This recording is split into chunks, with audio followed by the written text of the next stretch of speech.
Hi everyone, welcome back to my channel. It's Alia, and I'm coming on today to share my Twinsies here. I've made two TN inserts that actually they're not identical twins, we'll call them fraternal twins, because as you can see, the covers are a little bit different, but it's the same piece of paper, or same pattern paper. This one though, I cut more towards, this was the edge right here of the paper, and this one here, I cut more to the edge of this side of the paper. And one I named Magical, and the other one is Memory. And pretty much, they're basically the same on the inside. There's some variation, but there's the same amount of pages, and the types of pages I used are exactly the same. So we'll flip through this one, and then this one I'll flip through a little more quick. So this paper is the Can Company paper. It's double-sided, so I didn't back the front with anything. And let me get my trusty handy-dandy tag. So we have the tag and the first page here. And a nice little, paper ribbon with a wonderful vintage button.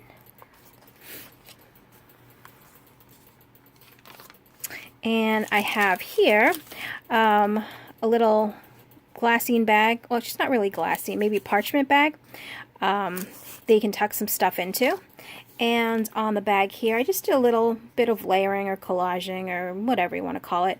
So this paper, actually, many videos ago, I did an Amazon haul where I bought this mulberry paper on it. And I have yet to use it, or I hadn't used it up until now. And I was watching a video from another girl on YouTube. Her name is Danny. She's Junk Journals and More. Oh, is that the name of your channel, Danny? I'm sorry. I'm having a memory block right now. But she used her mulberry paper in one of the last journals she made. And I said, you know what? That's time. I have to use mine too. So here's the first little bit of mine, but I do have a bigger sheet in here. It's this tealish blue behind there. And then this is one of my computer words with another little, actually no, this is not a vintage button. I don't think so. No, it's not. And then just a little piece of trim under there. And here we have another paper ribbon, and this one is the vintage button. And a corner tuck here. It doesn't flip up, it's just the tuck. And on the bottom, I just added a little trim with a little bead. I love these beads. I have a whole lot of them, as you can see here. So these are the buttons, these ones right here. And then I don't know if these are beads or buttons, because they only have one hole in it. So I mean, I don't know if there's laws to buttons.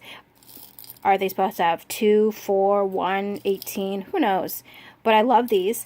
These are some that I got many moons ago from an older woman who was moving into a nursing home, and she had to pack up everything in her house, and she was a crafty lady, so she had all types of arts and crafts stuff. So all the vintage buttons I have from her, that I have, are from her. And I also have like bunches of like vintage unopened seam binding and rickrack and all that fun stuff, which is fun to look at the packages, and they're like 10 cents or 39 cents, and today I'm sure they're a lot more, but it's fun to have some, original vintage stuff to use in your projects. Okay, so here's the paper. It's such beautiful paper, and it's very textured, and each side is actually different. This is more of a, almost feels like construction paper, that feeling, and this is really nice and smooth on this side. And this is another envelope that I used, that I made a nice little tuck there. And on the bottom I just put 2 different trims just to make it look a little more pretty. And another pocket here. And here's the middle of the signature. And these blues in here, they're so pretty. I love them. And another of the paper ribbons. Another pocket there. And here's the other side of the envelope. And this side has a little, there's nothing in it, so I won't actually open it. But this one, I kept the little metal closure so you could stick things inside there, and then it would keep them safe. And then here I just put a little lacy trim. Kind of looks like a skirt, sort of, I guess. If you squeeze your eyes tightly together and just squint, it looks like a skirt. And here's the other side of the paper. And another corner tuck and the same little bits on the bottom. More paper ribbons. And the other side of the bag. And this side I did do the trim and then the 2 beads on it.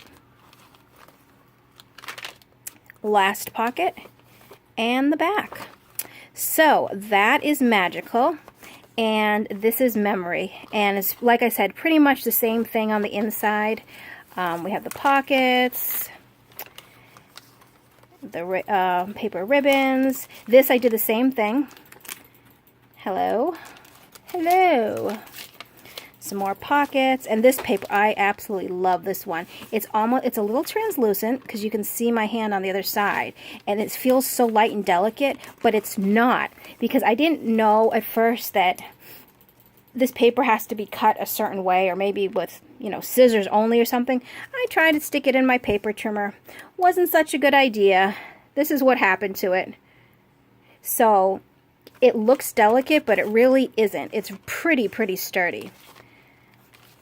So going forward, I know I have to cut that with my scissors. Or maybe it's my paper trimmer, I don't know. So here's another, I put the little stuff on the bottom there. And another paper ribbon. There's corner tuck. Middle of the signature. Some more paper ribbons. And here's this one. The little closure there. And the mulberry paper. It's absolutely gorgeous. And notice I only used 2 pieces, one in this and one in that. I'm still hoarding the rest. I haven't gotten to wanting to use more because I just want to keep it for now. But at least I used 2, so, you know, I'm not that bad, kind of. And last pocket and the end. So these are actually already up in my Etsy shop. I'll put the information below. Oh, great. Thank you. I guess my dog wanted to say hi. Sorry about that. So all the information to my Etsy will be listed below. And as always, thanks for watching. And I have a great project coming up, so stay tuned. See you in the next video. Bye.